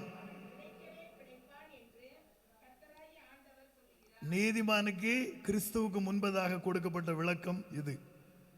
இயேசு சிலுவையிலே மரித்து ஜனங்களுடைய பாவங்களை மன்னித்து அவர்கள், இப்போ இதிலெல்லாம் நிறைய இடங்கள்ல நாமளே தவறி இருப்போம். நம்ம படிக்க படிக்க நிறைய இடங்கள்ல நாமளே தவறி இருப்போம். இந்த வசனங்கள் எல்லாம் நமக்கு ஒரு ரிப்போர்ட் கொடுக்கும். என்ன ரிப்போர்ட் கொடுக்கும் தெரியுமா? நான் சரியான விதத்தில் நான் இன்னும் நீதிமான் ஆகலை, நான் இன்னும் பூரணப்படலை, நான் இன்னும் பூரணத்துக்கு நேராக போயிட்டு இருக்கிறேன், இப்படியெல்லாம் நம்மளை சொல்ல வைக்கும். ஆனால் கிறிஸ்து இதையெல்லாம் அறிவார். ஒரு குழந்தை மனவேதனைப்படும் போது அந்த மனதினுடைய ஏக்கத்தை புரிஞ்சு தகப்பன் செயல்படுவது போல ஸ்பிரிச்சுவலாக நமக்கு வரக்கூடிய இந்த டேமேஜை மாற்றுறதுக்காக கூட கிறிஸ்து மரித்தார்னு நினைக்கிறேன். ஸ்பிரிச்சுவலாக பிசாசு ஒரு பெரிய தந்திரக்காரன். அவனுக்கு வல்லமை இருக்குன்னு நினைக்காதுங்க, தந்திரம் தான் இருக்குது. தந்திரத்தையே வல்லமை மாதிரி நம்மகிட்ட காட்டிக்கிட்டு இருக்கிறான். வல்லமையும் கனமும் ஞானமும் நம் தேவனாகிய கர்த்தர் ஒருவருக்கே உரியது. ஆமேன்னு சொல்லுங்க. அவன் ஒன்றும் இல்லாத அவன் ஒன்றுமே கிடையாது. ஆண்டவர் வல்லமை உடையவர். அவன்கிட்ட என்ன இருக்குது தெரியுமா? தந்திரம் இருக்குது. அந்த தந்திரத்தை பெரிய வல்லமைன்னு நம்ம நம்பிக்கிட்டு இருக்கிறோம். அவன் தந்திரக்காரன். எப்படி நம்மளை ஒரு விதமான மனச்சோர்வுக்குள்ளாக்கி, சிலர்லாம் தப்பு பண்ணுறதுக்காகவே நான் நீதிமான் என்று சொல்வது கிடையாது. உங்களுக்கு புரியும்படியாக சொல்கிறேன். சிலர் ஏன் தங்களை நீதிமான் என்று சொல்வது கிடையாது தெரியுமா? அடுத்து வெளியே போய் தப்பு பண்ண தான் போகிறேன். அடுத்து வெளியே போய் என்ன செய்ய போகிறேன்? தப்பு பண்ண தான் போகிறேன். நான் நீதிமான்னு சொல்லிட்டோம்னா அடுத்து வெளியே போய் என்ன பண்ண முடியாது? என்ன பண்ண முடியாது? தப்பு பண்ண முடியாது. இப்போ ஏன் நம்ம சொல்லணும் அப்படின்னா, ஏன் நான் அடிக்கடி என்ன கிறிஸ்தவன்னு சொல்லணும் அப்படின்னா, ஏன் என்ன அடிக்கடி நான் அறிக்கையிட்டுக் கொள்கிறேன் என்றால், எனக்கு முன்னாடி ஒரு அநியாயம் வரும்போது ஐ எம் அ கிறிஸ்டியன். ஆமேன்னு சொல்லுங்க. நான் ஒரு கிறிஸ்தவன். இதை எப்படி செய்ய முடியும்? எங்கள் சித்தப்பா ஒரு ஆள் ரொம்ப குடிப்பார். மகா நான் குடிக்கப்படாதுன்னு தான் நினைக்கேன். இந்த குவார்டர் கடைக்கிட்ட போன உடனே வண்டி தானாக திரும்புது அப்படின்னார். அது எப்படி தானாக திரும்பும்? க்ரூஸ் கண்ட்ரோல் போட்டு வச்சுருக்காரோ, இந்த தானாக வண்டி போகிற மாதிரி எதுவும் கண்ட்ரோல் பண்ணி வச்சுருக்காரோ, ஸ்டியரிங்கில் செட்டப் பண்ணி வச்சுருக்காரோ, தானாக எப்படி திரும்பும்? நம்ம திருப்பாமல் அது எப்படி திரும்பும்? கிட்ட போன உடனே நான் குடிக்கப்படான்னு தான் நினைப்பேன். இந்த பச்சை கலர் போட பார்த்த உடனே உள்ள போயிருதானே. நிறைய பேர்லாம் தெரியாத மாதிரி பார்க்குறீங்க, இதுக்கெல்லாம் சிரிச்சா நம்மளை கண்டுபிடிச்சான்னு நினைக்கலாம். அப்படி ஒன்றும் இல்லை, இந்த போர்டை பார்த்தாலே உள்ளே போயிருது வண்டி அப்படின்னாரு. நான் உடனே அவர்கிட்ட சொன்னேன், எல்லாம் ஜெயிக்கிறது ஈஸி சித்தப்பா, என்ன அப்படின்னு சொல்லி கேட்டார். வாட்டர் பாட்டில் உள்ளே போயிட்டே வாங்கியாச்சு. வாங்கின பிறகு ஒரு விஷயத்த சொல்லுங்க, நான் நீதிமான் குடிக்க மாட்டேன்னு பாட்டில் தரங்கன்னு. என்ன சொல்லுங்க, என்ன சொல்லிட்டே தரங்க. I am Christian, I am நீதிமான், நான் ஒரு நீதிமான், நான் ஒரு கிறிஸ்தவன் சொல்லிக்கிட்டே தரங்க அப்படின்னு. முடியுமா? உங்களால் முடியுமா? வாய்ப்பில்லை. லேசா ஒரு உணர்த்தல கொடுத்துருக்காரு பாருங்க. இந்த உணர்வுள்ள இருதயம் உள்ளது ஏன் அறிக்கையிடணும் தெரியுமா? பைபிள் சொல்லுது, ரட்சிப்பு உண்டாக நாவினால் வாயினால் என்ன செய்யணுமா? அறிக்கையிடுறது எதுக்கு தெரியுமா? சொல்றது எதுக்கு தெரியுமா? சில கடினமான சூழ்நிலைகள் வரும்போது யோசேப்பு இருக்கிறார் தெரியுமா? யோசேப்பு அவர் நம்ம பைபிளில், அதாவது அவர் பார்த்துக்கிட்டு இருக்காரு, இவன் யாரும் பார்க்கல, அப்படிதானே? இது யாரும் பார்க்கல. ஆனால் யார் பார்க்குறா? ஆண்டவர் பார்க்குறாரு. ஆண்டவர் பார்த்துக்கிட்டு இருக்கிறாரு. சில இடங்களில் அவங்களுடைய பொசிஷனை அறிக்கையிடுறது காரணம் என்ன தெரியுமா? கர்த்தர் பார்த்துக்கிட்டு இருக்காருன்னு சொல்லும் போது எனக்குள்ள என் ஆத்மாவுக்கு நானே ஒரு டீச்சிங் கொடுக்குறேன். ஆமேன்னு சொல்லுங்க. எங்க சர்ச்சுக்கு வந்தால் பாஸ்டர் டீச் பண்ணுவார், வெளியில் பைக்கில் போயிட்டு இருக்கிறீங்க, ஒரு அசுத்தம் கண்ணில் படுது, அந்த டைமில் பின்னால் சாம் அண்ணன் உட்கார்ந்து அதை பாராதே இப்படி சொல்லுவாரா? இல்லை உங்கள் பாஸ்டர் அம்மா ஃபோன் பண்ணி, நீ இப்பொழுது போயிட்டு இருக்கும்பொழுது அசுத்தத்தை பார்க்கிறாய், அதை பாராதே ஃபோன் போட்டு சொல்லுவாங்களா? எது சொல்ல முடியும் தெரியுமா?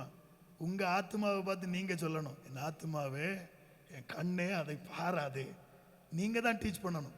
சங்கீதக்காரன் சோர்ந்து போகும்போது ஆத்மாவுக்கு டீச் பண்ணார். எப்படி தெரியுமா? என் ஆத்மாவை ஏன் எனக்குள் கலங்குகிறாய், ஏன் எனக்குள் தியங்குகிறாய்? வாயை திறந்து நீங்களும் சொல்லுங்க, நான் கிறிஸ்தவன். ஆமென், ஹல்லேலூயா. இது ஆசீர்வதிக்கப்பட்ட ஒரு இடம் மட்டும் கிடையாது, பொறுப்புள்ள ஒரு இடம். நான் நீதிமானா இருந்தா வட்டிக்கு கொடுக்க மாட்டேன். ஆமென் சொல்லுங்க. சிலர்லாம் சாட்சி சொல்லலாம் கேள்விப்பட்டிருக்கேன். கர்த்தருக்கு சோத்திரம், ஒரு 1,00,000 ரூபாய் எனக்கு கடனாக கர்த்தர் தந்து என்னை ஆசீர்வதித்தார். புரியலையோ? எப்படி லோன் கிடைச்சிட்டான்? என்ன கிடைச்சிட்டு? லோன் கிடைத்தது கர்த்தருக்கு. அப்படி சொன்னார், நீயோ கடன் அநேகருக்கு. ஒருவேளை யாராவது கடனுக்குள்ளே இருந்தீங்கன்னா நீங்களும் ஒரு மாதிரி, இப்போ நான் பிசாசு மாதிரி ஆயிடக்கூடாது, உங்களை திரும்ப மன அழுத்தத்துக்குள்ளே கொண்டு போகிற மாதிரி அந்த மாதிரி இறங்கிறாதுங்க. இப்போ இருக்குல்ல ஒரு சோதனை, இதிலிருந்து வெளியே கொண்டு வருவார். ஏன்னா நீதிமானுக்குரிய ஆசீர்வாதங்களில் அதுவும் ஒன்று. அல்லேலூயா. பயப்படாதங்க, கடினமாக பிரயாசப்படுங்க. ஏன்னா இப்போ கடன் இருக்குல்ல, சின்ன வேலை செய்தோம் பிரதர், என்னால் எப்படி இதிலிருந்து ஜெயிக்க முடியுமான்னு நீங்கள் நினைக்கிறீங்களா? ஒன்று புரிஞ்சுக்கோங்க, நீதிமான் தன் வாயை திறந்து அறிக்கையிட கடவன். எப்படி அறிக்கையிடன்னு தெரியுமா? ஒன்று சொல்லுங்க, நீதிமானுடைய பிரயாசம் ஜீவனை தரும். அதே அதிகாரத்தில் தான் எழுதியிருக்குங்க. நீங்கள் சின்ன பெட்டி கடை வச்சுருக்கிறேன், சின்ன சம்பளம் பிரதர், சின்ன வேலை, இதில் 2வது சம்பளம் வரலன்னா நமக்கு சரிப்பட்டு வராது. 2வது சம்பளம்னு எதை சொல்கிறேன் சொல்லுங்க பார்ப்போம். மளிகை பொருள் விற்கலாம். அண்ணன் சொன்னாங்கல்ல, மளிகை பொருள் விற்கலாம், பீடி சிகரெட்டையும் சேர்த்து விற்றாதான் அப்படின்னா. நாகர்கோயிலில் இந்த ரெட்டை பனைன்னு ஒரு டீ குடிக்கக்கூடிய ஒரு கடை இருக்குங்க. மேலே நீதிமான் பனையை போல் செழிப்பான்னு எழுதி போட்டிருக்கிறாரு. ஆனால் கீழே இன்னொன்று எழுதி போட்டிருக்காரு. என்ன தெரியுமா? இங்கே பீடி சிகரெட் விற்பனை இல்லை. அல்லேலூயா சொல்லுங்க. மேலே எழுதி போட்ட இந்த வசனம் கீழே வேலை செய்தில்லை. அறிக்கையிடுறாங்க. மேலே எழுதி போட்டுட்டு, நான் நீதிமான், இங்கே பீடி சிகரெட் விற்பனை இல்லை. தடை செய்யப்பட்ட பொருட்களில் கேடு விளை, ஆலயத்தை கெடுக்கக்கூடியது. ஒருவனுடைய சரீரத்தில் கர்த்தர் வாழ்றார், அந்த ஆலயத்தை கெடுக்கக்கூடிய காரியம் இது இங்கே விற்பனை இல்லைன்னு எழுதி போடக்கூடிய அந்த தைரியம் வந்திருக்குல்ல. ஒன்றை புரிந்து கொள்ளுங்கள், நாம் நீதிமான்கள் என்று ஏன் சொல்லணும்? நான் கிறிஸ்டியன் ஏன் அறிக்கையிடணும்? நான் தேவனுடைய ஆலயம்னு ஏன் சொல்லணும்? ஏன் அறிக்கையிடணும்னா, பாவத்தை ஜெயிக்க எனக்குள்ளே ஒரு பலன் உண்டாகிறது. ஹல்லேலூயா. ஏன் பாடுறேன்? ஏன் வாயை திறந்து பாட சொல்றாங்க? சொல்ல சொல்ல பலன் உண்டாகிறது. என் மனசு சோர்ந்து போகுதுங்க நிறைய வேளைகளில், என் மனசு தடுமாறுது, என் மனசு டயர்ட் ஆகுது. ஆனால் பாடும்போது ஒரு புது பலன் எங்கேருந்து வருது? சொல்ல சொல்ல, என் ஆத்துமாவே நீ ஏன் கலங்குகிறாய், ஏன் எனக்குள் தியங்குகிறாய், தேவனை நோக்கி காத்திரு. என் ஆத்துமாவுக்கு என் நாவு சொல்லி கொடுக்குது, ஏன்னா என் ஆத்மாவும் என் நாவும் கனெக்ட் பண்ணப்பட்டிருக்குது. ஆத்மா தொய்ந்து போகும் பொழுது, ஆத்மா தளர்ந்து போகும்போது நான் அதுக்கு சில விஷயத்தை சொல்லிக் கொடுக்கணும். பாவம் செய்கிற ஆத்மாவுக்கும் நான் சிலதை சொல்லிக் கொடுக்கணும். நீ யார் தெரியுமா? நீ நீதிமான், அவருடைய இரத்தத்தாலே கழுவப்பட்டவன் என்று சொல்லிக் கொடுக்கணும். பழைய ஏற்பாட்டில் நாம் ஏன் நீதிமான்கள் என்று சொல்லி, பழைய ஏற்பாட்டில் கிறிஸ்துவுக்கு முன்பதாக சில விஷயங்களை சொன்னேன். கிறிஸ்துவுக்கு பிறகு நம்முடைய மன அழுத்தங்களை எல்லாம் சுக்குநூறாக உடைத்து எல்லா அழுத்தங்களையும் வெளியேற்றி பிசாசானவன் கொண்டு வந்த அந்த தந்திர போக்கு, நீ நீதிமான் கிடையாது, நீ நீதிமான் கிடையாது, இந்த மாதிரிலாம் நீ கிறிஸ்டியனே கிடையாது, நீ எல்லாம் ஒரு கிறிஸ்டியனா, நம்மளை பார்த்து நம்மளே காட்டிவிடுவோம், நீ எல்லாம் ஒரு கிறிஸ்தவனா, இப்படி இருக்கிறிய, நீ எல்லாம் ஒரு நீதிமானா. இந்த மன அழுத்தத்தை உடைச்சது யார் தெரியுமா? கர்த்தர் தான். எப்படி உடைச்சாருன்னு நினைக்கிறீங்க? ரோமருக்கு எழுதின நிருபம் பவுல் சொல்றாரு. ரோமருக்கு எழுதின நிருபம், யார் நீதிமான் புதிய ஏற்பாட்டில்? கிறிஸ்துவுக்கு பிறகு. கிறிஸ்துவுக்கு முன்பு நீதி செய்கிறவன் நீதிமான், கிறிஸ்துவுக்கு பிறகு யார் நீதிமான் என்று வேதம் சொல்லுகிறது என்று சொன்னால் வாசிப்போம். 5வது அதிகாரம், ரோமருக்கு எழுதின நிருபம் 5வது அதிகாரம் 19வது வசனத்தை ஒருவர் வாசிப்போம்.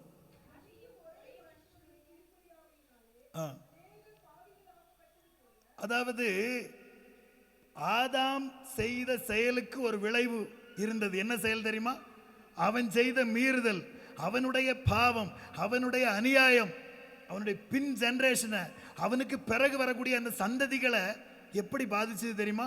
அவங்களுக்கு பேருக்கு பின்னால் ஒரு பட்டத்தை போட வச்சது. என்ன பட்டம் அப்படின்னா, பாவிகள், அவங்க ஒன்றுக்கும் உதவாதவர்கள்ங்கிற அந்த லிஸ்டுக்குள்ள அது தள்ளினது.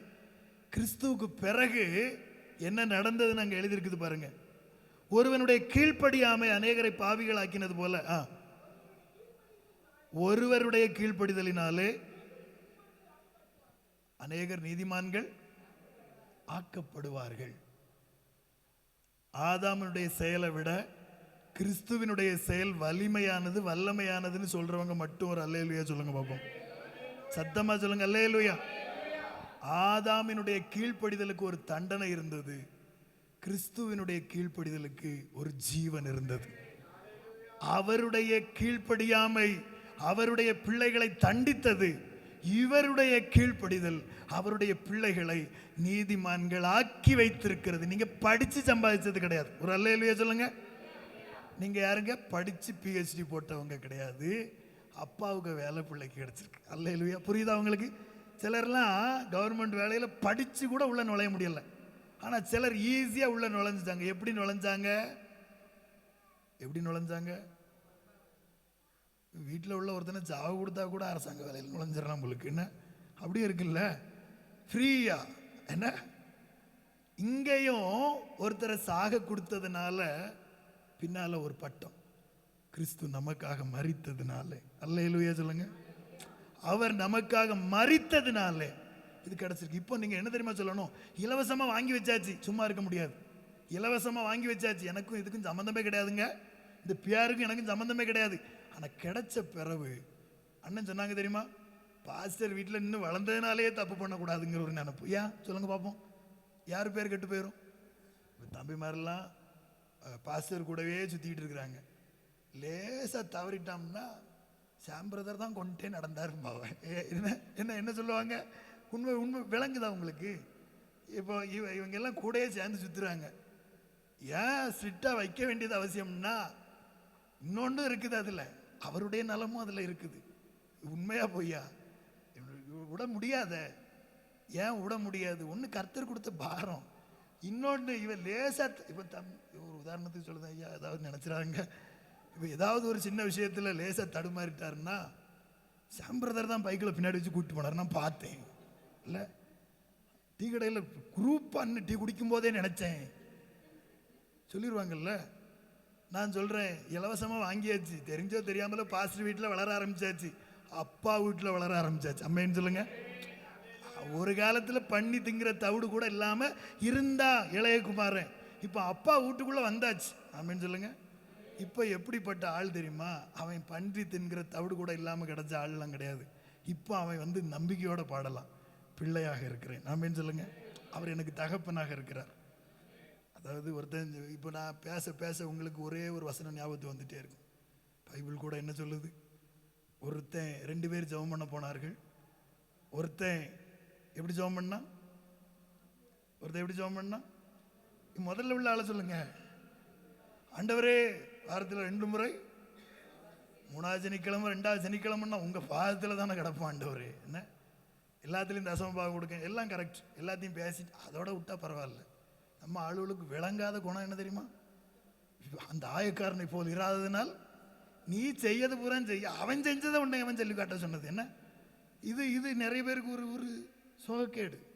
இது ஒரு ஆவிக்குரிய விதத்தில் உள்ள ஒரு என்ன சொல்றது, ஒரு வியாதி, ஒரு நோய். நம்ம நல்லா இருக்கே நல்லது தான். அந்த ஆயக்காரனை போல் இராததினால் உண்மை அது தப்பு, அது சரியில்லைல்ல. இப்படி ஒரு ஆள் ஜெபம் பண்ணார். 2வது ஆள் எப்படி ஜெபம் பண்ணார்? நீங்க அதை முடிக்கணும், நீங்க பார்க்காமலே அதை முடிச்சிடணும். அவன் எப்படி ஜெபம் பண்ணா?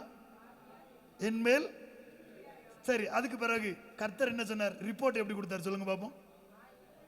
அவனே அல்ல இவனே, திரும்ப சொல்லுங்க, அவன் அல்ல இவனே. நம்ம இந்த பாட்டை மட்டும் பிடிச்சி வச்சுக்கிட்டோம். பாவியாகி என்மேல் கிருபையாய் இரும். அப்படி கதர்னவனுக்கு இலவசமா ஒண்ணு கொடுத்தாருங்க. அவரு என்ன கொடுத்தாரு தெரியுமா? அவன் அல்ல. நம்ம சொல்ல வேண்டியது எதுக்கு தெரியுமா? வெளியே போய் அதான் செய்ய போறேங்கிற சாக்கடையான ஒரு எண்ணத்துக்காக நான் அதை சொல்லல. ஏன் நான் சொல்லணும் தெரியுமா? நான் என்ன தாழ்த்துற மாதிரி, கர்த்தாவை பாவியாகி என்மேல் கிருபையாயிரும் நான் ஏன் சொல்றேன் தெரியுமா?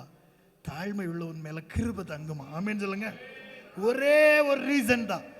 ஏன் அவன் தன்னை பாவி என்று ஒத்துக்கொண்டான்? நான் செஞ்சது பாவம், பாவின்னு ஒத்துக்கொண்டான், உண்மை. ஆனா அதுக்கு பிறகு அவனுக்கு அதே நிலைமையில நின்றப்படாது. சபை ஒரே நிலைமையில, குழந்தையா இருந்தபோது குழந்தையை போல பேசினேன், உண்மைதான். குழந்தையா இருந்தபோது பால் மட்டும் குடித்து கொண்டு நடமாடி தெரிந்தேன். இப்பொழுது இந்த நாக்கு என்னதெல்லாம் கேக்குதா இல்லையா? கொஞ்சம் குளிர்ந்தா டீ கேக்குது, ரொம்ப வெப்பமா இருந்தா ஜூஸ் கேக்குது. இதுக்கு தீனி போட்டு முடியல, வாழ்வே இதுக்காண்டி தான். உண்மையா பொய்யா? கேட்குது இல்லை. சபையும் வளர வளர அடுத்தடுத்த ஸ்டேஜில் யோசிச்சுட்டே போகணும். ஒன்று, பாவியாகி என்மேல் கிருபையார். ஓகே, ரைட், கிருபையா இருந்துட்டோம்ப்பா. அடுத்து, அவன் அல்ல இவனே யாரா ஆக்கப்பட்டான்? ஏன் நீதிமான் ஆக்குனார்னா அதான் சொல்லுது. நீதிமானுக்குன்னு பொறுப்பு இருக்கு. ஒரு அல்லேலூயா சொல்லுங்க. எப்பா ஒன்று நான் அபிஷேகம் பண்ணுறேன். ஏன் அபிஷேகம் பண்ணுறேன்? இப்போ சாமண்ணே பாஸ்டர் ஐயா வீட்டில் வளர்ந்தாரு. அதுக்கு பிறகு இப்போ பாஸ்டர் ஐயாவாக்கி அவர் வீட்டில் வாலிபர்கள் இல்லை, உண்மை தானே? என்னாலும் ஒரு பாஸ்டர் வீட்டிலே இருந்திருந்தா இங்கே உங்களுக்கு எப்போ பயன்படுவார்? எப்பா என்னாலும் பாவியாக என்மேல் கிருபையா இருந்துட்டேன், எப்போ நான் உன்னை நீதிமான் ஆக்கிட்டேன், இப்போ உனக்கு ஒரு வேலை தரேங்க. ஒரு அல்லேலூயா சொல்லுங்க. இப்போ என்ன செஞ்சாச்சு? இலவசமாக அவருடைய ரத்தத்தினாலே கழுவப்பட்டு ஒரு பொறுப்பு உங்களுக்கு கிடைச்சிட்டு. இந்த பொறுப்புக்கு வேலை இருக்கு. அப்படியே சோம்பேறித்தனமாக இருக்கிறதுக்கு இல்லை. இந்த பதவி எதுக்கு தெரியுமா? இந்த பொறுப்பு ஏன் நமக்கு கொடுக்கப்பட்டது தெரியுமா? பைபிளில் வாசிப்போம். இப்போ இலவசமாக நாம் நீதிமான்கள் ஆக்கப்பட்டுட்டோம். நீதிமான்கள் ஒரு அல்லேலூயா சொல்லுங்க பாப்போம். அல்லேலூயா. ஒரு பொறுப்பு இருக்கு. வாசிங்க நீதிமொழிகளின் புஸ்தகம். நீதிமொழிகளின் புஸ்தகம் 10வது அதிகாரம். அதே அதிகாரத்தை எடுத்துக்கோங்க. நீதிமொழிகள் 10:31 வாசிங்க. எல்லாரும் சொல்லுங்க, நீதிமானுடைய வாய். சத்தமா சொல்லுங்க, நீதிமானுடைய வாய். எங்க கர்த்தருடைய பிள்ளை, ஆண்டவருடைய பிள்ளை, தேவனுடைய ஜனம், இயேசுவின் ரத்தத்தால கழுவப்பட்டவன். இவன் பேசும்போது என்ன விளங்கணும் தெரியுமா? சொல்லுங்க. நீங்க நீதிமான்னா எப்படி வெளிப்படுத்தணும்? பேச்சு எதை வெளிப்படுத்தணும்? சில இடங்கள்ல ஞானம் இல்லாமல் பேசி விடுகிறோம் இல்ல, சில இடங்கள்ல வாய் தவறி பேசி விடுகிறோம். எப்படி ஞானம் இல்லாமல் பேசியிருந்தோம்? இப்போ என்ன சொல்றது, தம்பி மேரேஜ் ஆகல, தம்பிக்கு ஒரு மேரேஜ் ஆயிட்டுன்னு வைப்போம், சரியா? ஒரு மேரேஜ் பண்ணி வருங்காலத்தில் ஐடியா இருக்குல்ல, அப்படி தானே? ஆமாம். அப்போ வருங்காலத்தில் திருமணம் பண்ணி மனைவி பைபிள் படி பந்தியை சுற்றிலும் ஒலிவ மர கன்றுகள், என்ன ஒலிவ மர கன்றுகள், பிள்ளைகள் எல்லாம் ஆசீர்வாதத்தோட தம்பி நல்லா இருக்கும்போது தம்பி ஒரு வீட்டை கட்டி, ஒரு பெரிய வீட்டை கொடைக்கானலே கட்டி பால் காய்ப்பு கூப்பிடுறார். பால் காய்ப்புக்கு கூப்பிடுறார். பால் காய்ப்பு வீட்டுக்கு நீங்கள் எல்லாம் போகிறீங்க. எதுக்கு போவீங்க சொல்லுங்க? அதுக்கு மட்டுமா போவோம்? சொல்லுங்க. பால் காய்ப்பு வீட்டுக்கு போகிறோம், வீடை பார்க்க மட்டுமா போகிறோம்? நான் எனக்கு ஃப்ரெண்டு நேரத்தெல்லாம் ஒரு ஆள் வந்திருந்தார், கொஞ்சம் ஹைட்டாக ஃபோட்டோ எடுத்துகிட்டே இருந்திருப்பார், பார்த்துருப்பீங்க, சைன் அண்ணன். இந்த மனுஷன்லாம் சேர்ந்து ஒரு நாள் ஒரு கல்யாண வீட்டுக்கு போனோம். கல்யாண வீட்டுக்கு பொண்ணு மாப்பிள்ளை மாடியில் நின்னாங்க, நாங்கள் கீழே வந்து சாப்பிட போனோம். உடனே டீமில் ஒருத்தன் சொன்னான், மேலே போய் பொண்ணு மாப்பிள்ளையை பார்த்து கிஃப்ட்டை முதல்ல கொடுத்துருவோம், பணத்தை கொடுத்துட்டு வந்துடுவோம். உடனே மேலே போகலான்னு பிளான் பண்ணணும். ஒருத்தன் சொன்னால் பந்தி ஃப்ரீயாக கிடக்கு, மேலையா கீழையான்னா ஆப்ஷனை முன்னாடி வச்சான். புரிஞ்சா உங்களுக்கு? இப்போ மேலே சரிதான், மேலே கியூனுக்கு, கீழே ஃப்ரீயாக கிடக்கு, கீழே சாப்பாடு நடக்கு, மேலையா கீழையான்னா. சரி சாப்பிட்டுட்டு வந்துடுவோம். பையன் உள்ளே போனது. உள்ளே போயிட்டு வெளியே வரும்போது இன்னொருத்தன் ஐடியா கொடுத்தான். அது இது சாப்பிட்டாச்சுல, அப்படியே போம், இனி ஒரு நேரம் மேலே இறங்கிட்டு கீழே இறங்கிக்கிட்டு என்ன, அது ரொம்ப கஷ்டம். பைசா கொடுக்கணும்ல, பைசா அது என்ன, வெளியே ஒரு பொய் கவுண்டர்னு ஒன்று இருக்குல்ல, எழுதிட்டு போக பார்த்துருக்கீங்களா? இங்கே உண்டா என்னன்னு தெரில. எங்கள் ஊரில் ஒரு டேபிளை வெளியே எடுத்து போட்டு ஒருத்தன் உட்கார்ந்துருவான், ஒருத்தனும் வெளியே போக முடியாது, என்ட்ரி ஃபீஸ் மாதிரி. ஏன்னா உள்ளே கெட்டினா தான் வெளியே போக முடியும், மொய் பணம். அதில் கொடுத்துட்டு போவோம், அந்தால ரைட்டு, அதில் கொடுத்தது. கடைசி வரைக்கும் பொண்ணு யாருன்னு தெரியாது, மாப்பிள்ளை யாருன்னு தெரியாது, தின்னுட்டு வெளியே வந்தாச்சு. அது என்ன சொல்கிறது, அவ்வளோதான், முடிஞ்சு போச்சு. யோசிச்சு பாருங்க, கல்யாண வீட்டுக்கு போகிறது உண்மையிலே வாழ்த்த போனவங்க கொஞ்சம் பேர் தான் நினைக்கிறேன். நம்மளை மாதிரி ஒரு சிலர் போகிறாங்களுக்கு, எப்படி போனோமா சாப்பிட்டோமா வந்தோமா என்ன, இதோட நிறுத்தினா பரவாயில்லையே. கொஞ்சம் ஞானமாக பேசணும். நம்ம வாய் வந்து பைபிள் சொல்லுது, நீதிமானுடைய நாவு சுத்த வெள்ளி. 21வது வசனம் சொல்லுதுங்க, நீதிமானுடைய உதடுகள் அநேகரை. ஐயா நீதிமான்களே, ஆசீர்வதிக்கப்பட்டவர்களே கேளுங்க, நீதிமானுடைய உதடுகள் அநேகரை என்ன செய்யும்? தம்பி வீட்டுக்கு போன உடனே தம்பியை எப்படி வாழ்த்தணும் அப்படின்னா, சூப்பராக வீடு கட்டியிருக்கப்பா, எப்படி எப்படி கட்டியிருக்கிற, அழகாக இருக்கு. உங்களுக்கு அங்கே என்னெல்லாம் பிடிச்சிருக்கதெல்லாம் கூப்பிட்டு சொல்லிட்டு வரணும். ஆனால் ஒரு விளங்காத ஒரு பழக்கம் ஜனங்கள் மத்தியில் இருக்குது. என்ன தெரியுமா சொல்லட்டா? பால்காய் வீட்டுக்கு போன உடனே அவ்வளோ வெறும் இன்ஜினியர் ஆயிடுவாங்க. பார்த்துருக்கீங்களா? எப்படி என்ன ஆயிடுவாங்க சொல்லுங்க பார்ப்போம். எல்லாரும் சிவில் இன்ஜினியர். என்ன பெயிண்ட் அடிச்சிருக்க, இது என்ன கலர், என்ன டைல்ஸு. நீதிமானுடைய வாய் அநேகரை போஷிக்குமா. இது எப்படிப்பட்ட நாவா இருக்குது தெரியுமா? இது இது இது போஷிக்கக்கூடிய நாவா? இதெல்லாம் 4 பேர் நல்லா இருக்க முடியாது பேசுகிற நாவா? இது பரவாயில்ல, பந்தியில் உட்கார்ந்து சாப்பிட்டுட்டு. உங்கள் ஊரில் இந்த பழக்கம் இருக்கான்னு நினைக்கிறேன். எங்கள் ஊர் திருநெல்வேலி மாவட்டம், அங்கே ஒரு பழக்கம் உண்டு. என்ன தெரியுமா? ஒரு ஊரில் கல்யாணம்னு வந்துச்சுன்னா 300 பேர் வருவாம்னு எதிர்பார்த்தா 600-700 பேருக்கு சோறு பொங்கணும். ஏன் தெரியுமா சொல்லுங்க பார்ப்போம். சாப்பிட்டுட்டு ஒரு பிக்ஸாப்பரோட வருவான் கிராமப்புறங்களில். நீங்கள் பார்த்துருக்கீங்களா? அந்த ஊர் பக்கம் போனீங்கன்னா பிக்ஸாப்பரோட வருவான். பிக்ஸாப்பருக்குள்ளே என்ன இருக்குன்னு நினைக்கிறீங்க? இந்த கிறிஸ்மஸுக்கு நீங்கள் இப்போ பூரா இதை கொடுத்துக்கு எடுத்து வச்சுருக்கீங்க. இதை விட இன்னொன்று உண்டு, டிஃபன் பாக்ஸ், சின்ன குட்டுவம், சட்டிகள், பாத்திரங்கள், இதுகள் வரும். இதை இவங்க பிக்ஸாப்பருக்குள்ளே என்னத்தை போட்டு கொண்டு வரது தெரியுமா? கிறிஸ்மஸுக்கு கொடுத்ததெல்லாம் அன்றைக்கி தான் செலவழியும். நேரே கொண்டு வந்து க்ளீனாக சோத்துக்கு ஒரு பாத்திரம், பாயசத்துக்கு ஒரு பாத்திரம், ரசத்துக்கு ஒரு பாத்திரம், கூட்டுக்கு ஒரு பாத்திரம், குழம்புக்கு ஒரு பாத்திரம் எல்லாம் கொண்டு வந்து வாங்கிட்டு போகும்போது ஏற்கனவே சாப்பிட்டாச்சு. இப்போ இதெல்லாம் நிறைய வீட்டில் மாட்டுக்கு தான் போகுது. அது வேற என்ன, நம்ம 200 ரூபா செஞ்சுருக்கோம்ல, வேற விடப்படாது. எப்படி சிலர் இப்படியெல்லாம் கிராமப்புறங்களில் கொஞ்சம் ஒரு டூர் போடுங்க. என்ன நீங்கள் வந்து நாங்கள் இங்கே டூர் வர மாதிரி எங்கள் ஊர் பக்கம் ஒரு நாள் ஒரு கல்யாணம் நடக்கும்போது நான் ஒரு வீட்டை கட்டி பால் காய்க்கும்போது கூப்பிடுதேன், நீங்கள் எல்லாம் வாங்க, வந்து சேட்டைகளை பாருங்கள். வாங்கிட்டு போகும்போது நம்மளால் எப்படி பேசுவோம் தெரியுமா? வாங்கிட்டு போகும்போது ரசம் வச்சுருக்காங்க, ரசம். எப்படி? நீதிமானுடைய வாய், போஷிக்கக்கூடிய வாய். சாம்பார் வச்சுருக்கான, சாம்பாரா ரசமானு தெரில. கிட்ட இருந்து ஒருத்தன், எப்படி அப்படியா சாம்பார் வச்சுருந்தானோ, சரியா போச்சு. எப்படி எப்படி நீதிமானுடைய வாய். சரி, இதெல்லாம் தம்பி பக்கத்தில் நின்று கேட்டுக்கிட்டு இருக்காம்னா எப்படி இருக்கும்? சந்தோஷமா, சூப்பர் ஆண்டவரே, நான் வச்சது சாம்பாரா ரசமானே அவனுக்கு தெரில, குழம்பிட்டான். சந்தோஷப்படுவானா? எப்படி? நீங்கள் அந்த இடத்துல இருந்து பாருங்க, என்ன பண்ணுவீங்க? சூப்பரா, சூத்திரம், நல்லா எடுத்துவீங்களா? பிறரை காயப்படுத்தாது. நீதிமானுடைய உதடுகள் பிறர் மனம் புண்படும்படியாக பேசாது. இங்கே 32வது வசனத்தை வாசிங்க, ரொம்ப தெளிவாக அது சொல்லியிருக்கு. எல்லாரும் சொல்லுங்க, நீதிமானுடைய உதடுகள் இதுக்கு அர்த்தம் என்ன தெரியுமா? பிரியமானவர்களை பேச அறியும்னா, நான் கொஞ்சம் இங்கிலீஷ் டிரான்ஸ்லேஷன் நிறைய வேத புத்தகங்களில் படித்து பார்த்தேன். அப்படி மீனிங் எப்படி வருது தெரியுமா? சமயத்துக்கு ஏற்ற வார்த்தைன்னு பைபிளில் ஒன்று உண்டு தெரியுமா? புரியுதா உங்களுக்கு? என்ன வார்த்தைங்க? சமயத்துக்கு ஏற்ற வார்த்தை. அந்த டைமிங்க்கு ஏற்ற சூப்பரான அவங்கள பலப்படுத்தக்கூடிய வார்த்தை, அதை பேசும். அல்லேலூயா சொல்லுங்க. ஒரு நல்லபடியாக வீடு கட்டியிருக்கானா அங்கே போய் நின்று காட் பிளஸ் யூ பிரதர், இதிலும் பெரிதானவைகளை காண்பாய், கர்த்தர் உங்களை ஆசீர்வதிக்கட்டும்.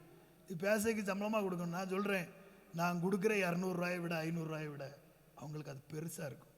உங்களுக்கும் அப்படி தானே? உங்களுக்கும் அப்படி தானே? நீதிமானுடைய உதடுகள் அநேகரை போஷிக்கும், நீதிமானுடைய பிரயாசம் ஜீவனை தரும், நீதிமானுடைய உதடுகள் பிரியமானவைகளை. விவேகமுள்ள நாவு சரியா பேசும், கரெக்டாக பேசும், சூப்பராக பேசும். அந்த நாவு பலப்படுத்தும். ஆமேன் சொல்லுங்க. நீங்க பேச பேச ஜனங்கள் பலப்படுவார்கள். ஆமேன் சொல்லுங்க. அப்ப நீதிமானுக்கு ஒரு பொறுப்பு இருக்கியா? நீங்கள் பேச பேச பலனடைய வேண்டும் பிறர். ஆமேன் சொல்லுங்க. இந்த பெரிய வாய்ப்பு தந்த தேவனை ஸ்தோத்தரிக்கிறேன். இன்னைக்கும் கூட ஒரு சின்ன ஜெபம் பண்ண போறோம். எப்படி ஜெபம் பண்ண போறோம்னா, கர்த்தாவே என்ன நீங்க இலவசமா கிருபையினால சபைக்குள்ள கொண்டு வந்து நீதிமான் ஆக்கிட்டீங்க, நன்றி. ஆனா இந்த நீதிமானுக்கு நிறைய ஆசீர்வாதங்கள் இருக்குன்னு நான் படிச்சிருக்கேன். நீதிமானுக்கு நிறைய பொறுப்பை நீங்க கொடுத்துருக்கீங்கிறத நான் இன்னைக்கு விளங்கி கொண்டேன். வெளியே போகும்போது நான் சொல்லுவேன், நான் நீதிமான். ஆமேன்னு சொல்லுங்க. ஏன் சொல்றேன்? ஒருத்தர் என் முன்னால் அசுத்தமானது வரும்போது நான் நீதிமான், இதை பார்க்க மாட்டேன். ஆமேன்னு சொல்லுங்க. கர்த்தருடைய பிள்ளை, நான் அதை பார்க்க மாட்டேன்.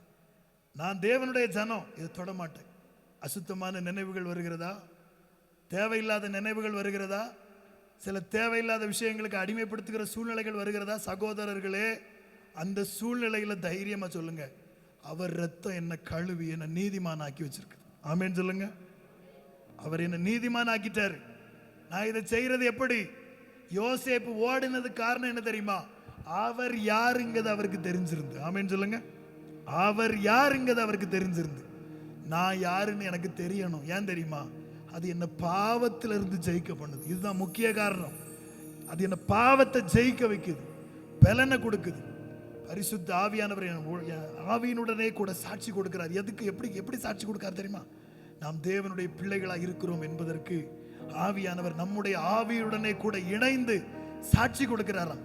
இந்த பிள்ளைகள், நீதிமான்கள், கிறிஸ்டியன்ஸ், அப்புறம் தேவனுடைய ஆலயமா இருக்கிறீங்க, இதெல்லாம் ஒரே கேட்டகரி தான்.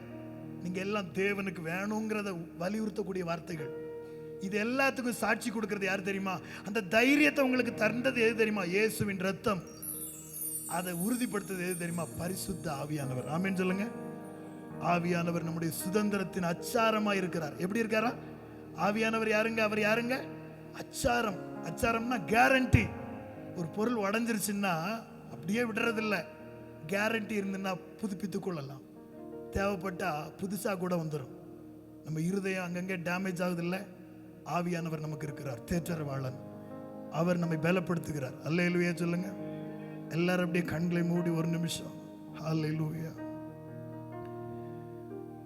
பனி போல பெய்யும் பரிசுத்தரே, மழையாக பொழியும் ஆவியே. பனி போல பெய்யும் பரிசுத்தரே, மழையாக பொழியும் ஆவியே. ஆவியே, ஆவியே, மழையாக பொழியும் ஆவியே. ஆவியே, ஆவியே, மழையாக பொழியும் ஆவியே. கரங்களை உயர்த்தி, பனி போல பெய்யும் பரிசுத்தரே, மழையாக பொழியும் ஆவியே. சொல்லுவோம். பனி போல பெய்யும் பரிசுத்தரே, மழையாக பொழியும் ஆவியே. ஆவியே, ஆவியே, மழையாக பொழியும்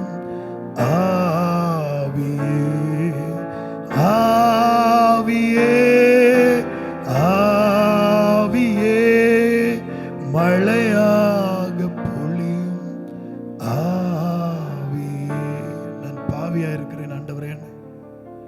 சபையில் வந்து கதறி அழுத போது ஞானஸ்தானத்தின் வழியாக, திவ்ய பரிசுத்தமான அந்த திருவிருந்தின் வழியாக, அவருடைய இரத்தத்தினால நம்மளை கழுவி சுத்திகரித்து நம்மை நீதிமான்களாக மட்டுமல்ல ஆசாரியர்களாக்கி வைத்திருக்கிறார். பொறுப்பு இருக்கு, கிறிஸ்தவனுக்கு பொறுப்பு இருக்கு. ஒவ்வொரு பதவிக்கும் ஹல்லேலூயா பொறுப்பு இருக்குது.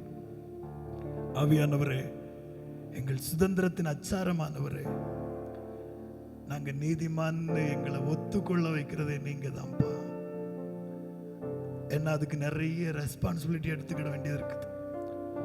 அதுக்கு நிறைய பொறுப்பு இருக்குப்பா. பிதாவே, உங்க கரத்துல ஒப்பு கொடுக்கிறோம். ஆவியானவர் பொறுப்பெடுத்துக் கொள்ளுங்க, வழி நடத்துங்க. எல்லாருடைய இருதயத்தோடும் நின்று கேரண்டியா நின்று அவங்கள பலப்படுத்துங்கப்பா. ஆசீர்வதிங்க இயேசுவின் நாமத்தில் பிதாவே, ஆமென். அல்லேலூயா, அல்லேலூயா. ஆண்டவருக்கு ஸ்தோத்திரம். அந்த வாய்ப்பை கொடுத்த அண்ணனுக்காக நான் ஆண்டவரை ஸ்தோத்தரிக்கிறேன். தங்கச்சி வந்து எங்களுடைய ஊழியத்தில் அவங்க பாஸ்டர் அம்மா ரொம்ப நாளாக எங்களோட இணைந்து அவங்கள திருமணத்திற்கு முன்பதாகவே எங்களுடைய ஊழியங்கள் எல்லாம் அந்த சீஃப் சிங்கரே அவங்க தான், பாடகர் குழு தலைவி. ரொம்ப எங்களுடைய ஊழியத்தில் எங்களுக்கு ஆசீர்வாதமாக இருந்தவங்க. இன்னைக்கு உங்களுக்கும் ஆண்டவர் ஆசீர்வாதமாக பயன்படுத்தி கொண்டிருக்கிறார். ஆண்டவரை ஸ்தோத்தரிக்கிறேன். அண்ணனுக்காகவும் ஸ்தோத்திரம். அவங்க கிட்ட இருந்த அதே நட்பும் பாசமும் அவங்கள விட கூடுதலாக இவர்கிட்ட இருந்தும் கிடைக்கும். நாங்கள் அவ்வளோ ஃப்ரீயாக ரொம்ப சகஜமாக பழகி கொள்வதற்கு கர்த்தர் எங்களுக்கு வாய்ப்பை உருவாக்கி கொடுத்தார். எங்கேயோ பிறந்து எங்கேயோ வளர்ந்து கிறிஸ்துவின் ரத்தம் எல்லாரையும் ஒன்றாக்கி இருக்கிறது, உங்களையும் சந்திக்க வைத்திருக்கிறார்.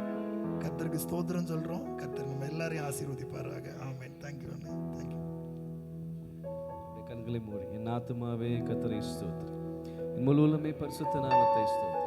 என் ஆத்துமாவே கர்த்தரை ஸ்தோத்திரி, அவர் செய்த சகல உபகாரங்களை மறவாதே. ஆமென். துதி கனமாகிமையும் உமக்கு, ஓ எல்லாவுமே, ஓ எல்லாவுமே. துதி கனமாகிமையும் உமக்கு, ஓ நீரே ராஜாவே. அல்லேலூயா. ஸ்தோத்திரம், ஸ்தோத்திரம், ஸ்தோத்திரம், மிக ஸ்தோத்திரம், ஸ்தோத்திரம், ஸ்தோத்திரம். ஓ நீரே ராஜாவே. அல்லேலூயா. துதி கனமாகிமையும் உமக்கு, ஓ எல்லாவுமே, ஓ எல்லாவுமே. துதி கனமாகிமையும் உமக்கு, ஓ நீரே ராஜாவே. Hallelujah. Hallelujah. Praise the Lord. Praise the Lord. Praise the Lord.